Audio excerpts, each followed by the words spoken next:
Existem muitas formas de demonstrar autoridade. Uma delas é pela aparência, outra delas é por indicação, através da publicação de livros, enfim, ser reconhecido no seu meio social ou no meio social que aquele empresário está inserido. Porém, um dos jeitos que é democraticamente possível a todos é melhorando a sua forma de comunicação, é melhorando a sua linguagem.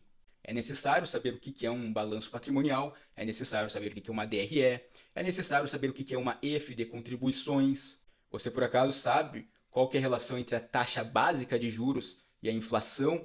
Como isso afeta uma empresa que importa? Como isso afeta uma empresa que exporta? Como isso afeta os prestadores de serviço, os industriais, os atacadistas, os varejistas? Quais são os primeiros setores a sofrerem uma eventual crise econômica? E quais são os setores que são mais perenes e resilientes? Quais são os setores cíclicos? Quais são os setores mais constantes? Ter esses conhecimentos prévios sobre como funcionam os ciclos econômicos e os setores da atividade comercial faz com que você tenha a capacidade técnica de estabelecer um diálogo e de mostrar conhecimento ao seu cliente, e não apenas de ficar naquele velho diálogo sobre legislação, possibilidades processuais e sobre questões tributárias. Então busque sim se informar sobre como está a economia, como está a taxa de juros, como é que está o índice da Bolsa de Valores, que por mais que envolva empresas listadas na B3, empresas de capital aberto, querendo ou não, é um termômetro do mercado, é um termômetro do otimismo em relação ao país. A euforia econômica, ao aquecimento econômico. Ter esse acompanhamento lhe permite também, por exemplo, ter uma conversa acerca de investimentos com seu cliente. É muito comum empresários investirem em ações ou investirem em fundos imobiliários. A pessoa que sabe se comunicar, a pessoa que tem o vocabulário correto para lidar com aquele nicho, ela demonstra conhecimento. Em outra mão, se você ficar simplesmente falando sobre questões de direito e não abordar a parte operacional, o mundo dos fatos, a realidade concreta, isso acaba distanciando o advogado do empresário. Não vai haver aquela conexão que é necessária, aquela relação de confiança e aquele rapport que é tão desejado para fechar um contrato. É claro que quando alguém lhe contrata, quando um empreendedor chama um advogado tributarista, ele quer que a questão tributária seja resolvida. Mas pensa como o seu peso de autoridade intelectual sobe quando você demonstra que, além de entender de direito tributário, além de entender do juridiquês, você sabe também sobre questões de economia, questões de finanças e sobre o próprio nicho que aquele empresário atua. E, ao mesmo tempo, faz diversos questionamentos que, com gatilhos implícitos, mostram para aquele sujeito, para aquele cliente que você está prospectando, que há lacunas de conhecimento nele, que ele não sabe tudo sobre o seu próprio operacional, que ele não tem a noção da fotografia do todo da sua própria empresa.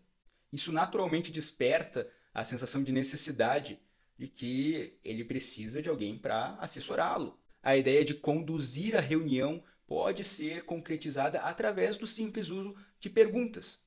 Quem faz as perguntas é quem conduz. Seja o lado da mesa que faz os questionamentos e que recebe as informações. Como um amigo meu que trabalha num batalhão de operações especiais da polícia do Rio Grande do Sul, uma vez me disse, e que achei genial a frase que ele me comentou, é: aquela pessoa em uma relação, em um diálogo, que obtém mais informações e concede menos informações, é o lado que conduziu e dominou aquele diálogo. E o termo dominância ou condução não tem tom pejorativo nem nada do gênero, e sim no sentido de que você quer ser o profissional técnico, o profissional que tem o conhecimento do direito tributário e das necessidades que uma empresa pode passar, pelo menos nesse ramo, e por isso você é quem vai conduzir e fazer as perguntas para chegar nas soluções. Com essas perguntas, você entenderá o operacional dele, mostrará, através de uma série de gatilhos implícitos, que você possui uma certa autoridade no assunto e que você domina não apenas a parte tributária, mas também tem noções da realidade contábil, das ciências contábeis, da realidade financeira e também das necessidades que os empresários costumam passar.